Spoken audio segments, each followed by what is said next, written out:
do sprint. Com vocês, um show pirotécnico com Rodrigo Senra, que é apenas um rapaz latino-americano, sem dinheiro no banco. Sem parentes importantes. E vindo do interior. Boa tarde a todos. Eu queria antes só saber que horas... bom dia. Que horas está marcado para encerrar aqui, para eu poder me controlar? São 10h40 no meu relógio. São 10h40 no seu relógio? 11h20. Obrigado. Bom... importante, o treinamento de Eagle, né, vai continuar em paralelo na sala de treinamento, saindo à direita. Bom, pessoal, bem-vindos. Muito obrigado pela presença de vocês. Antes de eu começar, eu já queria fazer um agradecimento, tá, à organização do PyCon Brasil 2006, especialmente à instituição Interleges, a figura do Jean, do Paulo, todos os outros que colaboraram na organização, as empresas que deram apoio, entre elas a Simples, NDT, a própria GPR Sistemas. E eu vou começar fazendo uma rápida apresentação. Essa aqui era uma capa que eu fiz manualmente em SVG, só para aprender. Foi o maior erro que eu cometi. Eu perdi um dia inteiro para aprender SVG e fazer o que eu queria. E eu podia ter investido em detalhes. Bom, isso aqui é um pouquinho para quem não me conhece. Quem nunca assistiu uma palestra que eu tenho dado de Python? Podia ter economizado, hein? Bom, mas eu fiz uma palestra nova, então vamos lá. Meu histórico bem breve aqui, para a gente não perder tempo com isso, tá? Então, do ponto de vista acadêmico, eu me graduei na Unicamp, fiz o meu mestrado lá, e agora eu estou como aluno de doutorado na Unicamp. Eu trabalho na GPR Sistemas desde 96, esse ano está completando 10 anos de GPR Sistemas, na área de desenvolvimento de software. E nessa parte de atuação assim mais marcante, em termos de movimento open source, software livre, começou mais ou menos em 2001. Vamos fazer Então, de que é que nós vamos falar hoje? Então, qual é o roteiro que eu pensei para essa apresentação? Primeiro, dar uma contextualizada no Python, vou passar bem rápido em cima disso, mas só para a gente poder ver o Python em contexto com outras ferramentas de programação. É muito comum num evento exclusivo de Python a gente ter um público que tem um apreço todo especial pela linguagem, mas eu tenho um recado para dar em relação a isso. Depois, mencionar um pouquinho, indo na linha do que o Érico falou ontem, em termos de innovators, early adopters, early majority, vamos ver aí quem é que está adotando Python e como que isso influencia o futuro da linguagem. Depois eu vou focar um pouco numa parte mais técnica, que seria a gente ver algumas características da linguagem a nível de programação, com recursos que eu acho que podem ser interessantes para o pessoal que está aqui hoje. E no fim, se houver tempo, comentar sobre algumas coisas sobre o futuro da linguagem, ou tecnologias agregadas que são interessantes. E, em última instância, falar um pouquinho do making off de como foi desenvolvida essa apresentação. Bom, interesse relativo por Python, ou seja, como a gente tem um interesse grande por Python, é natural, todo mundo que está aqui, mesmo que seja um iniciante, já tem um interesse por Python, mas como é que o mundo se interessa por Python? Como é que... Então a gente precisa de medidas, não é só no achismo que a gente pode trabalhar. Então, eu vou pegar aqui uma outra apresentação, só um minutinho.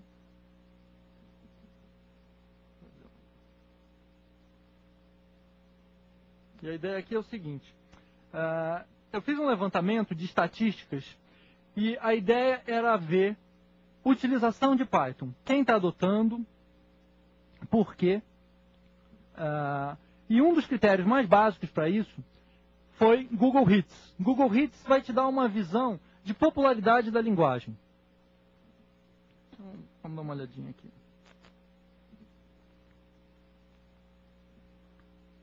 Vamos aumentar um pouquinho isso aqui para ficar mais fácil. Ok, já está suficiente. Então, projetos... Opa, fiz uma bobagem aqui, peraí.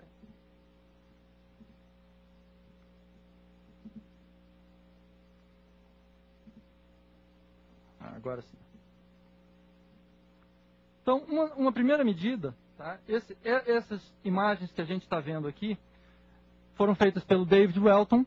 Essa é a fonte, tá? Quem se interessar aqui pode consultar essa informação. E eu dei sorte porque no evento do ano passado eu ia apresentar isso daí. Acabei tendo que cancelar minha própria palestra ano passado. Isso foi C# e Python. Basic parece um elemento estranho aí, mas vocês têm que entender o VB antigo e o VB à luz do .NET, tá certo?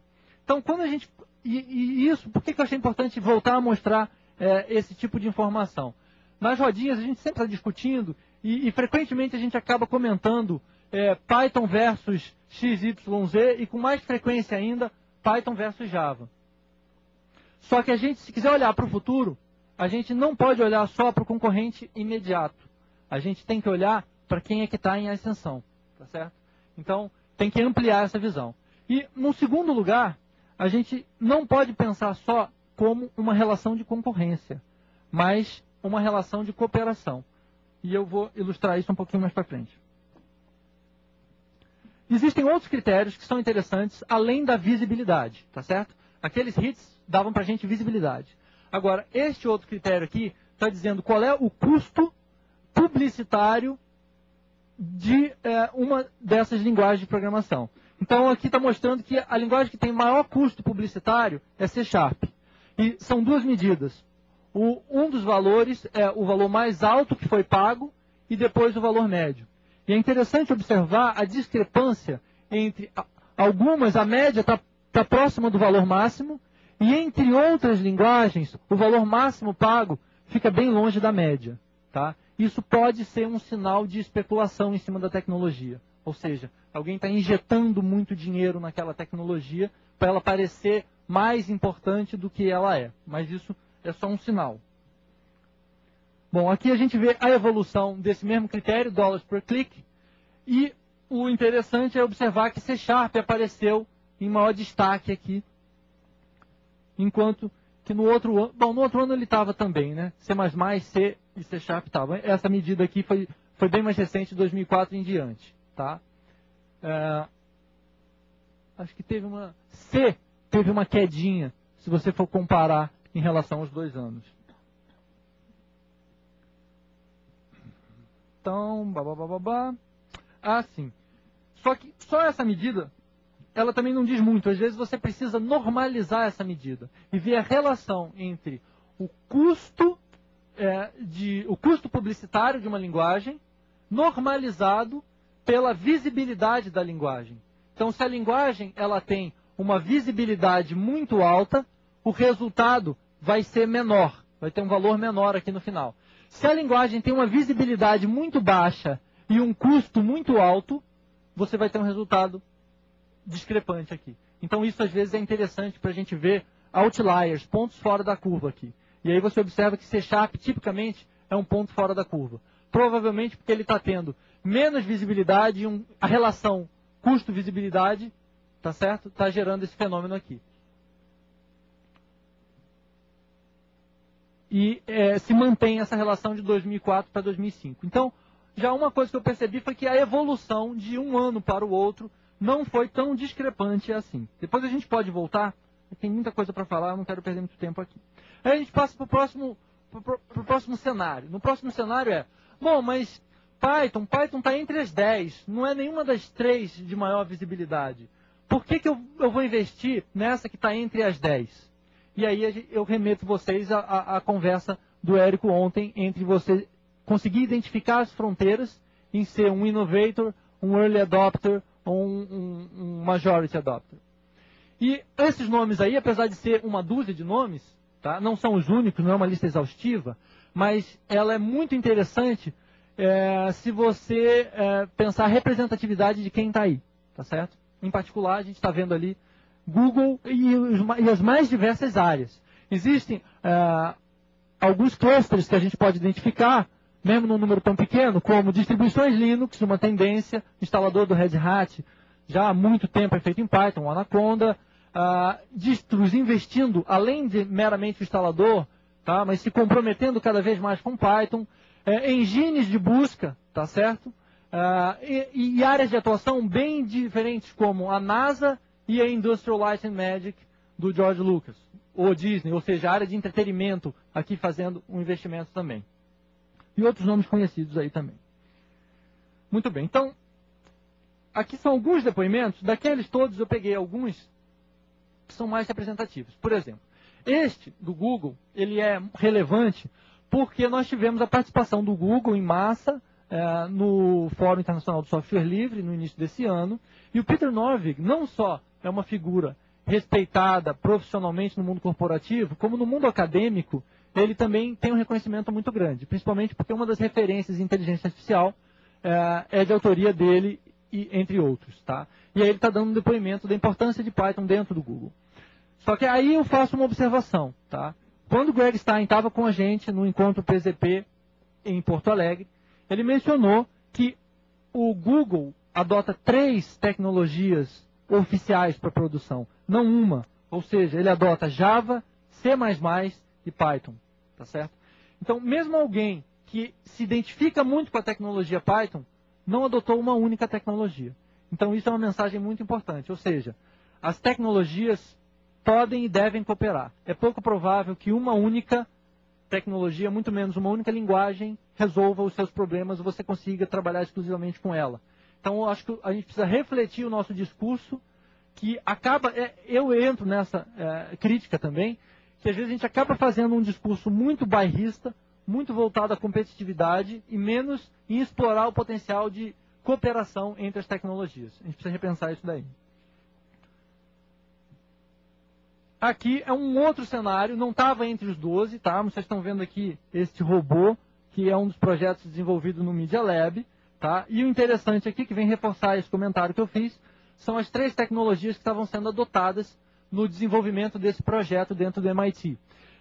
E o que eu achei curioso, em particular, e me fez selecionar isso daí, foi o fato de ter aparecido Python, C e C++ não foi surpresa nenhuma, mas o fato de ter aparecido Python, ao invés de ter aparecido, por exemplo, o Scheme, que é uma linguagem derivada do Lisp, e foi desenvolvida dentro da própria instituição MIT.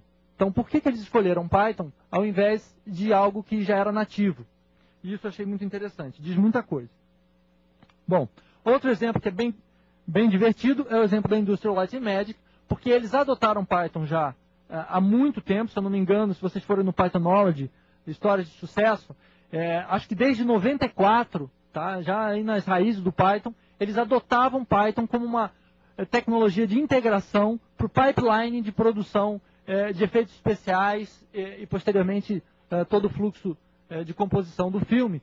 E a gente está vendo aí uma cena do Star Wars, Ataque dos Clones, tá certo? Ilustrando a ferramenta que eles têm, e numa reportagem, os responsáveis mencionaram aqui que Python e Mel, 2 tecnologias, Mel especificamente para o Maya, são adotadas lá dentro para fazer scripting. Bom, então isso aí foi a parte de contextualização, tá certo? Para dar uma visão geral para a gente de como é que Python se insere, não está sozinho, tá? Com quem são as outras tecnologias paralelas aí que são importantes a gente conhecer. E agora eu vou entrar numa parte aqui mais técnica para a gente esmiuçar alguns detalhes da linguagem.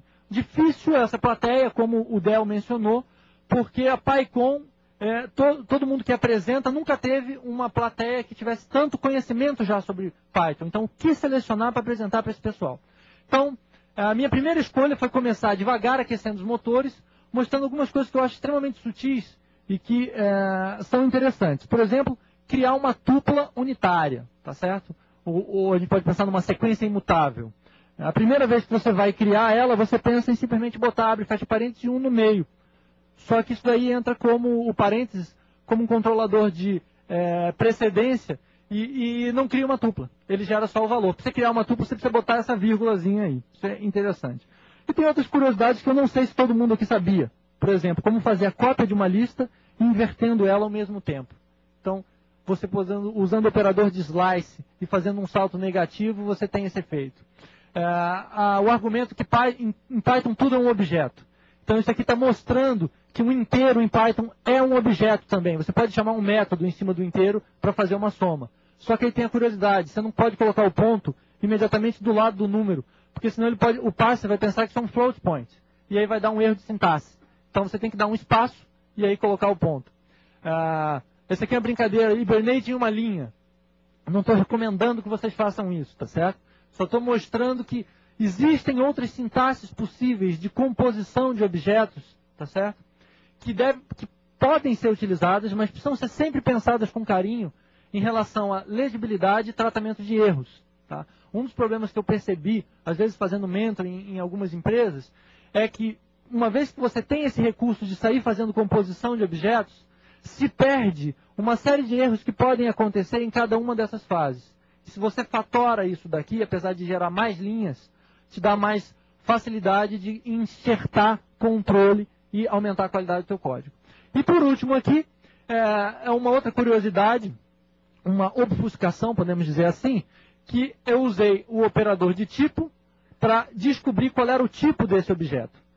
O que é retornado aqui é o objeto que representa o tipo. Só que em Python, o objeto que representa o tipo pode ser usado como um construtor de tipos. E o construtor de tipos pode fazer coerção de tipos.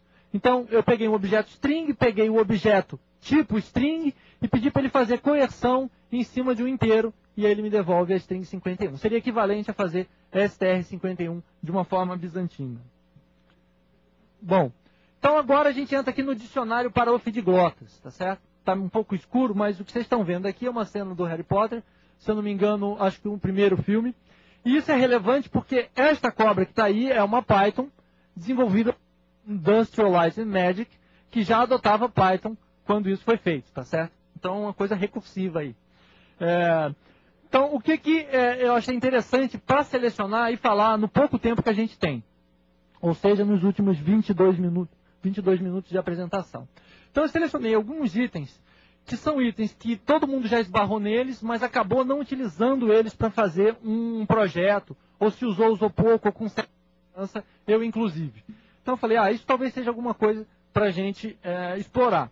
Tinha também metaclasses aí, só que eu acabei tirando ontem por duas razões. Uma, eu não tive tempo de remontar metaclasse do jeito que eu queria, enxertando outras coisas que eu botei, então eu tirei fora. Outra razão é que o Pedro Werneck está na plateia, aí eu fiquei com medo e achei melhor deixar isso para ele apresentar ano que vem algo só sobre isso. Bom, então vamos começar iteradores.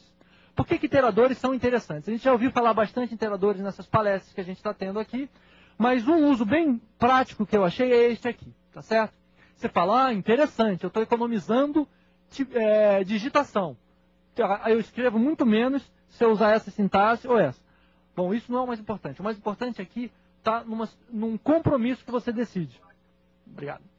O compromisso é o seguinte, se eu faço o primeiro tipo de chamada, eu estou privilegiando o desempenho. Eu estou alocando memória, lendo o arquivo inteiro para a memória e depois navegando em cada linha na memória. Pode ser útil fazer isso daí se eu quiser desempenho, mas eu tenho que garantir que o arquivo inteiro cabe na memória. E que se eu levar ele todo para a memória de uma vez, eu não estou prejudicando ninguém. E embaixo, o objeto arquivo está me criando um iterador. Então eu tenho o f representando o produtor de dados e o loop for representando o consumidor de dados. E como foi dito, cada passo do loop, cada iteração do loop vai consumir uma linha do arquivo, mas ele não vai ser levado necessariamente todo para a memória de uma vez. Então isso é importante, tá certo? Carga sob demanda. A sequência de Fibonacci. Bom, por que a sequência de Fibonacci está aí? Primeiro porque tinha na pesquisa que eu fiz, eu achei um artigo interessante falando sobre a sequência de Fibonacci, e ela tipicamente é abordada nos cursos que programação, geralmente quando você vai falar de recursão a primeira vez, sempre mencionam Fibonacci. O interessante é que a solução recursiva para Fibonacci é péssima, tá certo? Então, eles dão esse exemplo justamente para depois servir de contra-exemplo e mostrar uma solução eficiente. Agora, eu achei Fibonacci interessante de abordar aqui, inspirado pela palestra do Etienne ontem, porque ele faz um vínculo com a gente para a parte de artes, tá certo? E ciências. E eu achei que a gente poderia explorar isso daí. Então, eu vou fazer uma pausa para a gente ter um momento código de Da Vinci na apresentação. Então, eu selecionei alguma parte teórica aqui para a gente só ver coisas que nem sempre se fala quando se fala em Fibonacci na faculdade. Tudo que você queria saber e sua mãe não lhe contou. Então, basicamente, esse aqui nós vamos chegar um pouquinho mais na frente. A sequência de Fibonacci, Tá certo? Vamos ver como que eu começo isso daqui. Vamos começar por aqui. A sequência de Fibonacci é essa daqui, que está aqui embaixo, tá? E ela tem uma regra de formulação muito simples, que é o próximo número é a soma dos dois números anteriores. Então você vai, o próximo soma 2, 1 com 2, 3, 2 com 3, 5 e por aí vai. Isso apareceu recentemente no filme Código da Vinci, quando o Jacksonier, curador do Louvre, morre e ele escreve esses números, e esses números... Tem alguém aqui que não assistiu o filme? Ih, eu vou ter que parar de falar sobre isso, então. Bom, basta dizer que a sequência de Fibonacci aparece ali, tá certo? Num dado momento. E, porque eu não quero estragar, o filme é interessante. E tem várias coisas associadas à sequência de Fibonacci, principalmente porque ela está intimamente vinculada à razão áurea, tá certo? Que vocês talvez tenham ouvido falar bem antes da faculdade, ainda no colegial, quando você estuda geometria. Você acaba encontrando essa relação pegando os números da sequência de Fibonacci e dividindo um pelo outro. Essa divisão vai dar uma aproximação para um determinado número em particular, que é o φ, que é 1.6189, e aí vai. Esse número tem várias propriedades interessantes. Agora, o mais curioso é que a sequência de Fibonacci e a razão áurea aparecem na natureza. Por exemplo, essa espiral de um caramujo, que é o Nautilus, e tem tudo a ver, porque é o símbolo do gerenciador de arquivos do GNOME, tá certo? Para o qual o Sidney da Silva apresentou, no início desse ano, uma integração com Plone, via WebDAV. E é fácil de você ver essa relação através desses diagramas. O que está sendo construído aqui é uma série de quadrados, cada um deles de lado igual ao número da sequência de Fibonacci. 1 com 1 dá um quadrado 2, 2 com 1 dá um quadrado 3, 3 com 2 dá um quadrado 5, e por aí vai. E montando quadrados dessa forma, se você pegar e criar um arco de circunferência, seguindo uma regra bem definida, você acaba montando a espiral, que é a mesma apresentada em várias formas da natureza. Nas conchas, no Nautilus, por exemplo, na cauda deste camaleão. E em outras áreas bem inesperadas. Infelizmente essa imagem aqui está ruim, mas isso aqui, na verdade, era uma árvore genealógica, digamos assim, de abelhas, em que você aparecia o pai e a mãe das abelhinhas, só que a reprodução do zangão é diferente. O zangão não tem pai, só tem mãe. Tá certo? Tem umas pessoas que... Bom, vou pular isso aí. E outra situação aqui é onde acontecem separação em nós de vegetais. Então a gente está vendo que a primeira bifurcação acontece aqui, depois nesse nível a gente tem 2 bifurcações, depois 3 bifurcações e por aí vai. Não tem muito tempo para a gente explorar isso. Isso era só para motivar a parte mais técnica, que é, então Fibonacci tem outra utilidade. Então, isso aqui é uma forma de eu gerar a sequência de Fibonacci usando o protocolo de iterador. Então, basicamente, o que eu fiz aqui foi criar uma classe. Nessa classe, eu guardo 2 atributos para ter a base da recursão, que seria a base da recursão, os números 1 e 1, e depois defino parte do protocolo, que é o método next, que vai ser chamado pelo consumidor, que é o loop, tá certo? O next vai me pedir sempre o próximo número da sequência. Então aqui é calculado o próximo número da sequência, e eu estou ilustrando aqui outra característica do Python, que é a atribuição múltipla numa linha, e eu fazendo a quebra de tuplas. Então é como se eu tivesse uma tupla receptora, uma tupla fornecedora, ele faz a quebra, e o 1 vai para esse, e o 1 vai para esse. A mesma coisa acontece aqui embaixo. O interessante é que eu não preciso de uma variável adicional, porque na ordem como a coisa acontece, self N1 e self N2, todo esse lado é avaliado antes de começar a ser feita a atribuição. Então isso evita que você cometa, às vezes, um erro em fazer a soma antes ou depois e ficar com o valor de N2 incorreto. Depois eu retorno o novo número da sequência e ainda tem no protocolo um método que deve ser implementado que me diz a fábrica de objetos iteráveis. E na maioria das vezes você acaba observando essa construção, esse padrão, em que ele devolve a si próprio. Aí você fala, bom, se ele devolve a si próprio, para que eu preciso disso? Às vezes você poderia ter um container iterador que te fornecesse múltiplas iterações simultâneas sobre o mesmo container. Nesse caso, você conseguiria implementar, alterando esse método, para em vez de devolver o próprio, devolver um segundo objeto que saberia navegar dentro do container.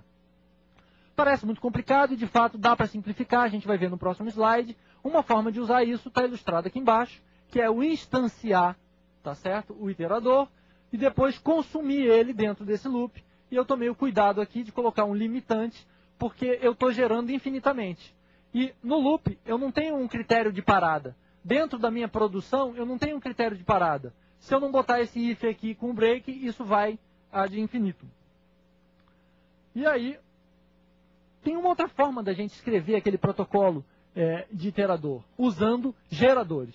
Então, na verdade, os geradores nada mais são do que entidades que geram iteradores com um açúcar sintático aí. Ou seja, uma sintaxe mais simples.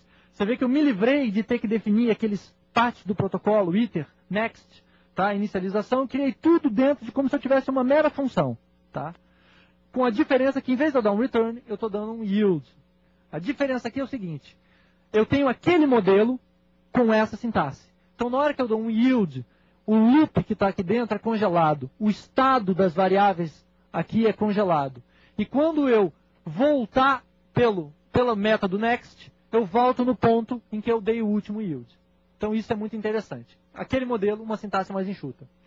E aqui está uma outra forma de eu consumir, de eu utilizar o Fibonacci, porque o meu objetivo agora é verificar se, de fato, quando eu divido um número de Fibonacci pelo outro, eu estou me aproximando de Φ, o número da razão áurea. Então, o que eu fiz? Eu gerei um segundo iterador, que é esse pares, tá certo?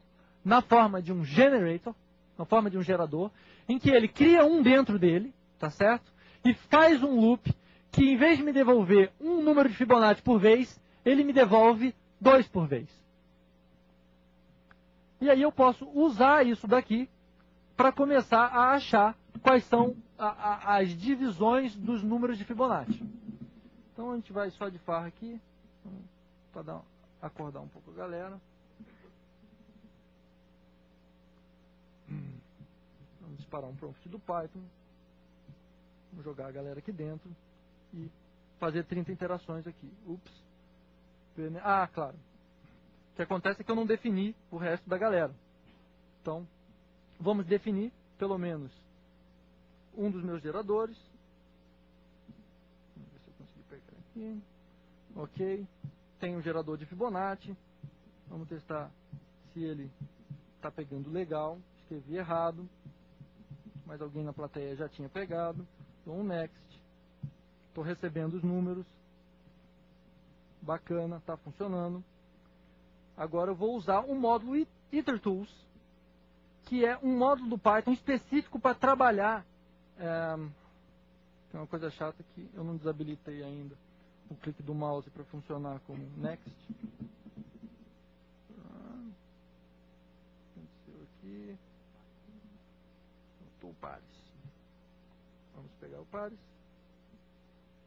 Isso que eu estou ilustrando aqui, eu resolvi fazer dessa forma para mostrar uma das vantagens do Python no ciclo de desenvolvimento, que você, enquanto está trabalhando, você pode ir e voltar do que seria o teu editor de texto para o ambiente interativo. E tem uma outra coisa fundamental que eu tenho que copiar aqui, como o Oswaldo estava mencionando antes, a divisão por enquanto no Python é inteira, por default. Eu fazendo isso, eu torno ela por default real. E agora eu uso o módulo de iteradores para navegar na sequência de uma forma limitada. Tum. Então, o que eu fiz basicamente foi criar um string comprehension que ia navegar, tá, em cima do meu gerador de pares de Fibonacci. Só que eu usei o isSlice para fatiar um gerador infinito no limite de 30.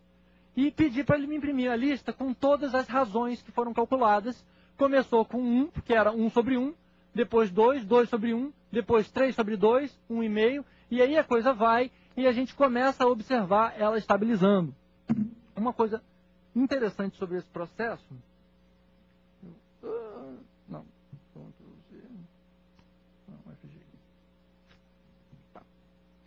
Uma coisa interessante sobre isso daqui, que também não tem nada a ver com a palestra, mas é curioso, é que se eu pegar o último número dessa sequência aqui, que é uma aproximação para mim do número da razão áurea, tá ele aqui, ele tem uma propriedade muito interessante, que se eu elevo ele ao quadrado, e se eu faço 1 dividido por ele, você observa que as casas decimais se mantêm as mesmas.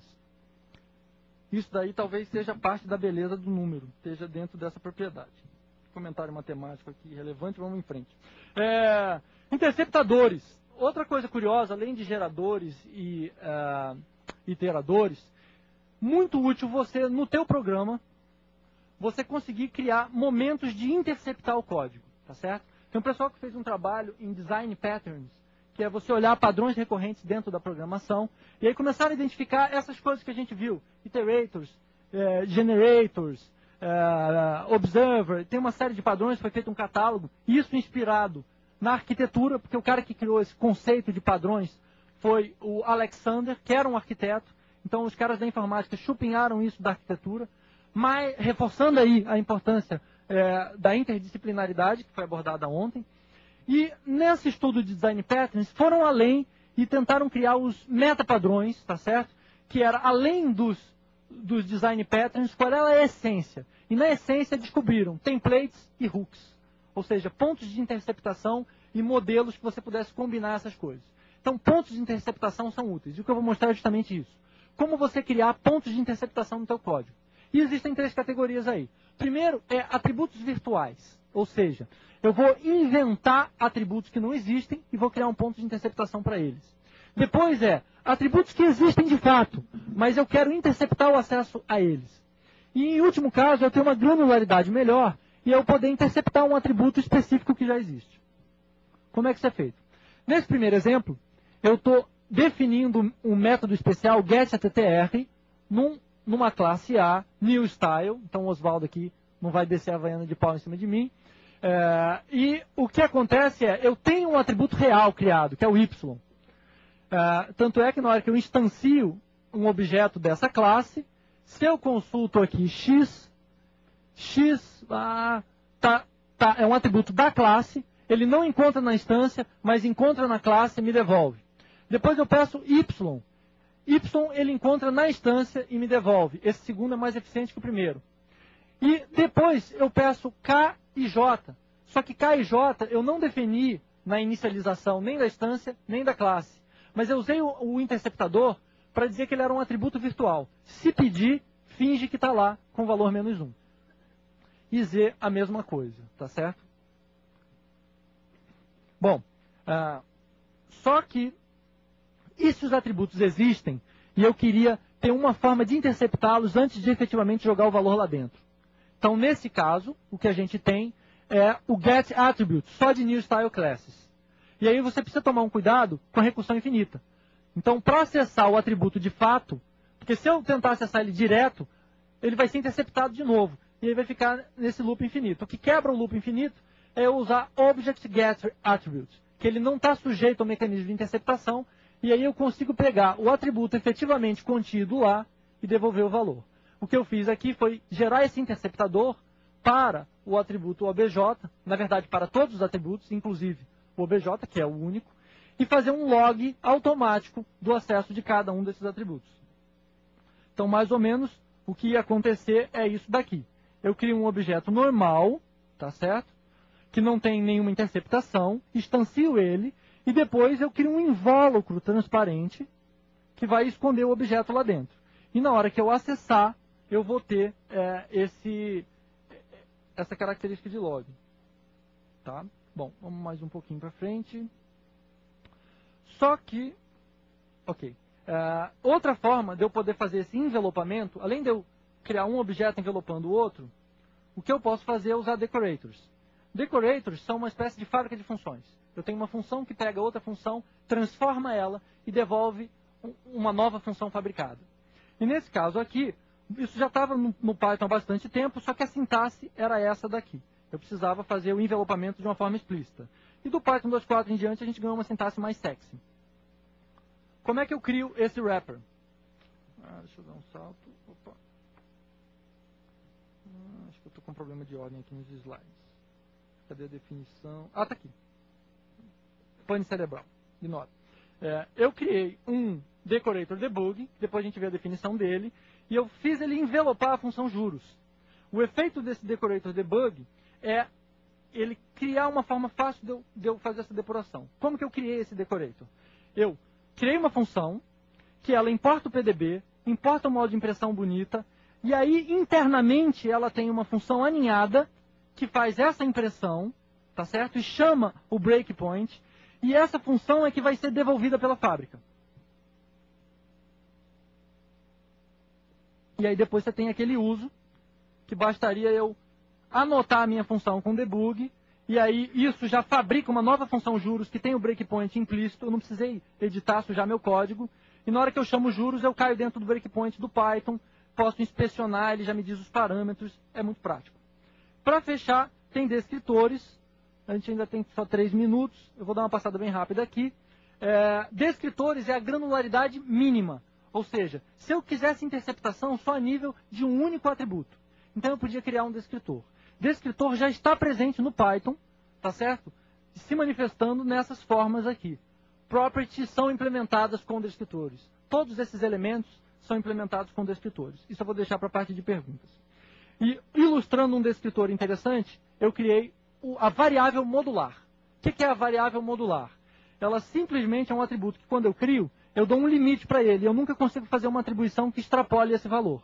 Então, se eu jogo 5, fica o valor 5. Mas se eu jogo o valor 8, esse descritor modular, que estava definido aqui, ele faz o cálculo, módulo, o limite, e devolve o resultado modular da operação.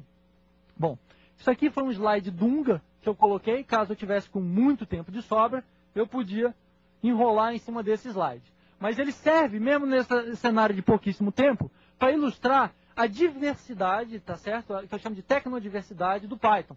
Tudo isso são tecnologias, não são só bibliotecas, são tecnologias associadas ao Python que podem ser exploradas out of the box. Bom, temos aqui hora de uma relâmpago. Então eu tenho 2 minutos. Não, cansa. Alt 3, vamos sair fora desse cara. Estou no lugar certo.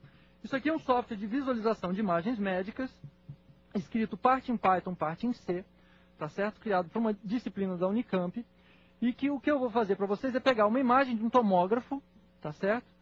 Fiz um pré-processamento nele, fazendo interpolações, e serviria para o médico começar a analisar, fatia a fatia, como é que foi o resultado desse processo. Então a gente está vendo aí a mandíbula inferior, a mandíbula superior. Eu estou pegando cada uma das fatias que foram geradas pelo tomógrafo, que é um cubo 3D de números, e estou mostrando aí. E aí, se o médico quiser brincar, ele pode ir e voltar. Isso foi o trabalho de um pouco mais que 2 finais de semana, graças ao fato de eu integrar fácil o Python com C. Outras coisas que eu posso fazer em cima desse cara aqui, é eu ter uma visão 3D dele, pedindo para, usando técnicas aí até de computação gráfica, mas a gente chama isso de visualização de imagens médicas, renderizar esse cara em 3D e mostrar ele em 3 dimensões. E aí a gente está vendo aqui o crânio e tal. Está com uma qualidade baixa aqui, tá certo? Porque não foram aplicadas técnicas de sombreamento e uma série de coisas de anti-aliasing que existem, mas era só para ilustrar que numa disciplina, fazendo isso como aluno, você pode extrapolar uma série de fronteiras se você tem uma ferramenta que te permite ir além. Finalizando, então, por trás das câmeras, o que eu utilizei para a apresentação foi um software feito em Python, que é o Leo, um editor de outline, que ele me permite que eu tenha nós, e navegando por esses nós, eu tenho texto associado. No texto associado que vocês estão vendo aí, é o conteúdo do meu slide. Aí o que eu faço é simplesmente ir para o diretório em que esses slides estão. Eu já criei um script aqui chamado doit, que ele faz a geração, o processamento do que é gerado pelo Leo em formato texto, usando texto estruturado, e ele converte isso para o formato S5 do Eric Meyer, que eu dei uma customizadinha aqui para ele ficar com a cara que eu queria. Bom, para o futuro, deem uma olhada em PyPy, IronPython, a Sprint Need for Speed, que teve resultados interessantíssimos durante a última PyCon, e o projeto Google Summer of Code, que não é novidade, mas esse ano nós vamos ter 2 brasileiros atuando, até onde eu saiba. Ano passado a gente já teve um, foi o Adriano que está presente com a gente. Esse ano temos 2, acho que é o Luciano Ramalho e o Newton Volpato, lá da Unicamp. Então o Brasil está tendo uma presença muito relevante nisso daí. Referências, Tem várias na web, tá certo? As principais estão em vermelho. Oi? Dornelles também, alguém falou aí? Dornelles também tá? Eu não estava sabendo. Parabéns, Dornelles. Então, mais marcante ainda a presença do Brasil na jogada. Fechando a apresentação, o que a gente pode levar daqui é o seguinte: Python é uma linguagem de alto nível, tá? Ela é madura, está há 15 anos na praça. Ela é moderna, ela não parou no tempo, ela está agregando novas funcionalidades. Alta produtividade a baixo custo, tá? Existe uma comunidade ativa, não preciso nem falar disso, e fartura de documentação. Eu agradeço a presença de vocês, me coloco à disposição para alguma pergunta, caso haja. Vamos lá, perguntas? Temos uma aqui. Bom, eu vou desligar aqui o projetor para poder entrar a parte de vídeo e filmar o pessoal que está perguntando. E aí vai entrar o sinal de vídeo lá em cima. Beleza? Minha dúvida é em relação a, igual você falou, produtividade. Eu venho do .NET, então tem o Visual Studio, que é aquela maravilha de produtividade. Queria saber se no Python tem ferramenta parecida e, de preferência, open source. Você tem, essa é uma questão recorrente dentro da lista de Python, do Python Brasil, um tema que aparece todo o tempo. A ênfase do Python não é em te dar um ambiente. O Python ele é uma linguagem, ele é uma ferramenta a nível de linguagem. Surgiram uma série de ferramentas associadas ao Python, então existem diversos ambientes. A grande vantagem dele é que ele não impõe para você um ambiente. Então, se você está acostumado a trabalhar com ambientes, se você gosta, você pode procurar. Existem ambientes comerciais e open source, tá certo? E não comerciais. Existem adaptações para ambientes tradicionais que você pode trabalhar, tá? Então, quem trabalhava com Emacs pode customizar o Emacs para trabalhar com isso. Quem trabalhava com VI pode customizar o VI para trabalhar com isso. Se você quer um ambiente fechadinho, o Luciano Ramalho é um exemplo, um cara que investiu no WingDE, que é um proprietário que vai na filosofia do Visual Studio, que você está familiarizado, só que existe um custo associado, tá certo? Existem outros, como Blackadder, o próprio Komodo da ActiveState. Existe uma infinidade, variando muito a escala, o escopo, a abrangência, a qualidade.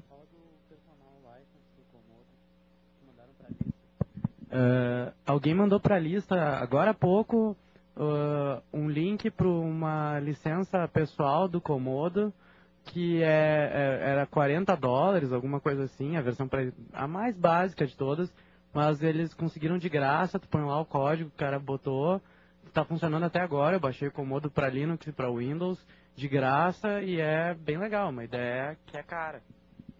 O importante, só a mensagem que tem que ficar é o seguinte: o Python ele não te força a usar uma ferramenta, tá certo? E você não precisa ter uma ferramenta, porque mesmo usando qualquer editor de texto, tá certo? Console interativo, você consegue trabalhar em Python. Então esse é um diferencial muito grande, porque tem tecnologias que sem o ambiente você não consegue ficar produtivo. E isso se torna uma limitação em vez de uma vantagem. Próxima pergunta.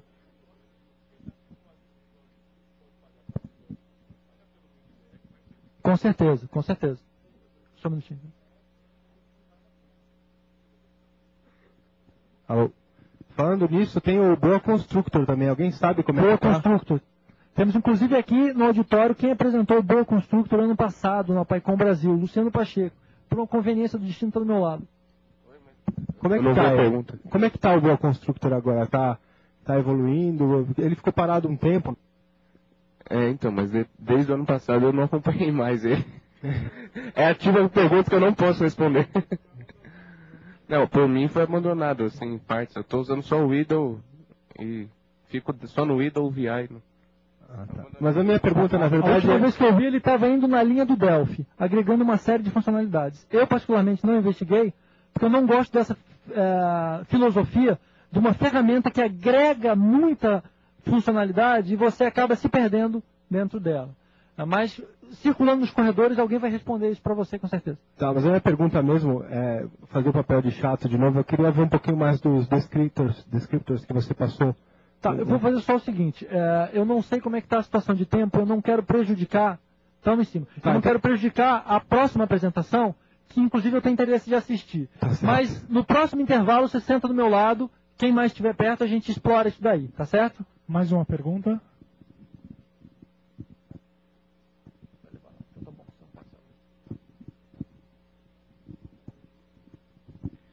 Rodrigo, bom dia, Marcelo do Serpro. Bom dia, Marcelo. Eu queria que você falasse rapidamente como você acha, como você vê o Python usado com CGI, né? E eu usar um outro mecanismo de acesso, né? Outro mecanismo de ligação com o Apache, por exemplo. A questão de performance, né? Eu falo porque nós no Serpro, na superintendência de rede, nós usamos muito CGI. A gente fez alguns testes com alguns mods aí e a gente não gostou muito. Tá? Então eu queria que você falasse rapidamente. Tá. A minha abordagem pessoal para esse caso aí que você está colocando é o seguinte: fugir dos mods do Apache. Tá? Eu nem sei te dizer qual é a qualidade deles. Simplesmente pela forma como eles foram implementados, eu sabia que se eu parasse para estudá-los, eu ia perder mais tempo do que eu queria, debugando num ambiente que não me interessava. Então, basicamente, o meu approach particular é o quê? Se eu preciso do Apache, eu coloco o Apache como front e faço ele delegar para o segundo web server. Se esse segundo web server puder ser super leve, então eu escolho um dos N web servers escritos em Python mesmo, como, por exemplo, o SharePy, ou esses frameworks novos que estão surgindo, que usam, sei lá, Carrigel, Simple HTTP Server. Você tem um espectro muito amplo aí de servidores HTTP, até o Twisted, tá? A gente usou Twisted várias vezes. E se eu quero alguma coisa mais parruda, eu uso o Zope e aí vou subindo na pilha até chegar no Plone.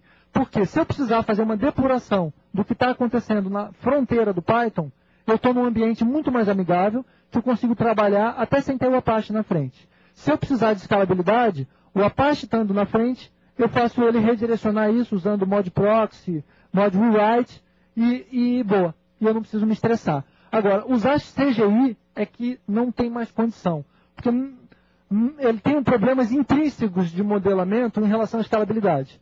E aí, no final, se você precisa de escalabilidade, por estar usando Apache, se não precisasse de escalabilidade, você podia se virar só com Python puro, mas você usa Apache, você precisa de escalabilidade.